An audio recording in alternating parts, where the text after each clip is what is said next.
Saya akan menelisiknya eksklusif.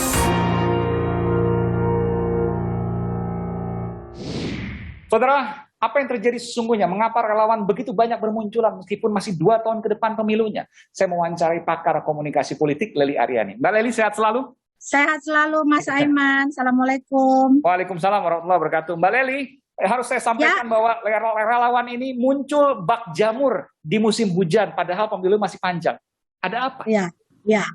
Karena kita berangkat dari teori peran nih Mas Aiman. Mengapa ia diributkan? Karena ia diperebutkan. Apa yang diperebutkan dan diributkan yaitu kekuasaan atau jabatan. Jadi semua orang, bahkan setingkat pemilihan kepala desa sekalipun, semua orang memperebutkannya. Karena itulah orang-orang yang ingin memperebutkan atau orang-orang yang mendukung yang ingin memperebutkan jabatan itu selalu ingin terlibat di dalamnya. Selalu ingin memulai, memunculkan, membranding dirinya, sehingga muncul popularitas, lalu kemudian tujuannya adalah elektabilitas. Tapi kan boleh nggak saya katakan, kalau relawan itu memegang cek kosong, karena seberapapun dia mendorong, dia nggak akan bisa menentukan, karena yang menentukan harus partai politik. Jadi percuma dong.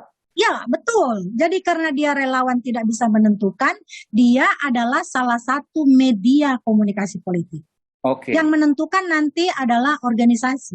Kan ada 4 media komunikasi politik. Organisasi, interpersonal, media massa dan media sosial, dan kelompok kepentingan. Dan kita juga sudah membuktikan banyak cerita sukses tentang relawan-relawan, tokoh-tokoh tertentu. Termasuk Pak Jokowi misalnya?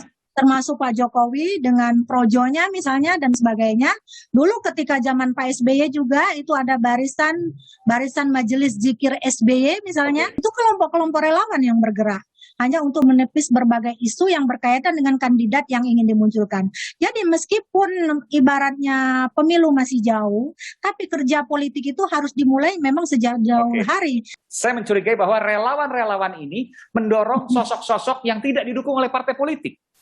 Iya, bisa jadi. Justru itulah sisi lain dari relawan. Karena mereka ada gambaran, wah ini kalau tidak kita populerkan, ini kita perlu desak nih partai politiknya. Karena orang ini potensial misalnya. Atau itu boleh jadi bukan dari relawan, tapi dari orang yang ingin mengejar kekuasaan itu sendiri. Yang ingin memperebutkan yang apa yang diributkan tadi loh Mas Aiman. Jadi dia yang membentuk relawan secara diam-diam. Siapa itu maksud sosoknya langsung maksudnya? Kalau relawan Ganjar langsung, relawan Anies langsung. Ya bisa sosoknya langsung. Tapi kan butuh biaya. Siapa yang biayain? Pasti ada. Setiap momen politik tertentu, pasti ada pola dukungan, pola relasi kuasa yang membentuk jika orang-orang itu potensial akan terpilih. Jadi kalau kita bicara soal survei, hasil survei itu ibarat ada gula, ada semut. Survei makin tinggi, makin banyak calon pendananya. Iya, jadi tapi anehnya ya Mas Aiman, dari berbagai lembaga survei itu kan memang pola ukuran yang diperlihatkan itu berbeda-beda ya. Tapi intinya orang-orang itu saja seperti yang kita bahas sebelumnya. Seolah-olah tidak ada figur lain. Tapi memang realitas politik yang dikonstruksikan memang seperti itu, dikonstruksikan seperti itu.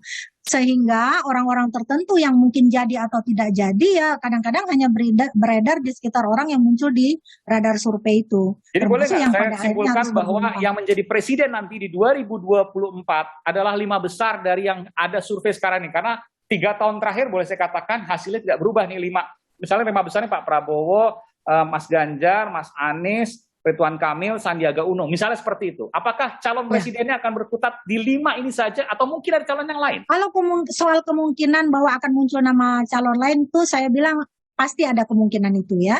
Tapi apakah dia akan booming, atau tidak itu belum tentu. Kalau 2 partai besar berkompromi, saling bertemu, berkolaborasi, menggerakkan mesin partai secara masif, maka menurut saya nama-nama yang muncul di lembaga survei inilah yang akan beredar di pusaran ke proses kandidasi presiden 2024. Kalau kita bicara Anies Baswedan misalnya yang 2022 selesai, Ganjar Pranowo yang tidak direstui sampai sekarang oleh PDI Perjuangan, setidaknya belum. Ridwan Kamil yang nggak punya partai. Ganjarannya luar biasa, hanya Pak Prabowo yang paling mungkin. Maka karena itu saya bilang semuanya boleh menyatakan diri untuk punya peluang. Semuanya boleh punya, karena probability peluang itu bisa terjadi di semua kemungkinan level politik tertentu Mas Aiman. Karena itu makanya ada kuda hitam yang tiba-tiba muncul. Siapa misalnya yang yang berpikir 10 tahun sebelumnya bahwa Jokowi yang akan menjadi presiden. Kan tidak. Nggak ada. Tidak ada yang berpikir Di saat-saat seperti terakhir baru Tapi kelihatan. ketika dia menjadi media darling, lalu kemudian mulai bergerak menjadi gubernur DKI Jakarta, saya 2012 membahas itu di Kompas TV, hasil survei Pak Jokowi yang menjadi gubernur melawan Koke. Artinya apa? Orang-orang yang tidak kita bicarakan, tapi dia punya peluang keterpilihan, namanya elektabilitas itu bisa jadi akan muncul.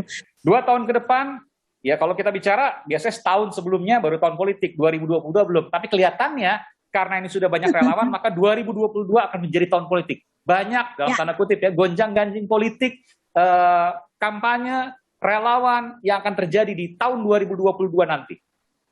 Ya. Hingar-bingar panggung politik itu pasti sangat berwarna. Dia berbeda dari panggung ekonomi, panggung budaya, ya, panggung agama, dan panggung-panggung lainnya.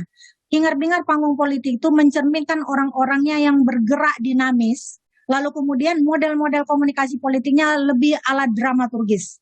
Jadi mereka bisa menggunakan simbol-simbol kepartaian, simbol-simbol identitas tertentu, termasuk identitas politik dan agama yang selama ini mungkin dianggap sukses story untuk dilakukan bagi mereka, sehingga tahun pertama itu yang mereka gerakkan mencari simbol-simbol apa yang akan mereka cari tahu. Yang akan mereka gunakan dalam gerakan bawah tanah, termasuk propaganda politik yang akan mereka bangun. Publik akan disuguhkan banyak gimmick-gimmick politik drama dalam politik, beberapa bulan-bulan ke depan. Ya, drama politik sampai nanti pemilu 2024, luar biasa. Baik, terima kasih Mbak Lely Aryani. Sama-sama Mas Aiman, salam politik. Sukses. Terima kasih, sehat selalu. Terima kasih. Saudara, selain gubernur, ada 2 kelompok lagi yang punya peluang besar untuk menduduki sebagai calon presiden 2024. Siapa mereka? Saya akan menelisiknya eksklusif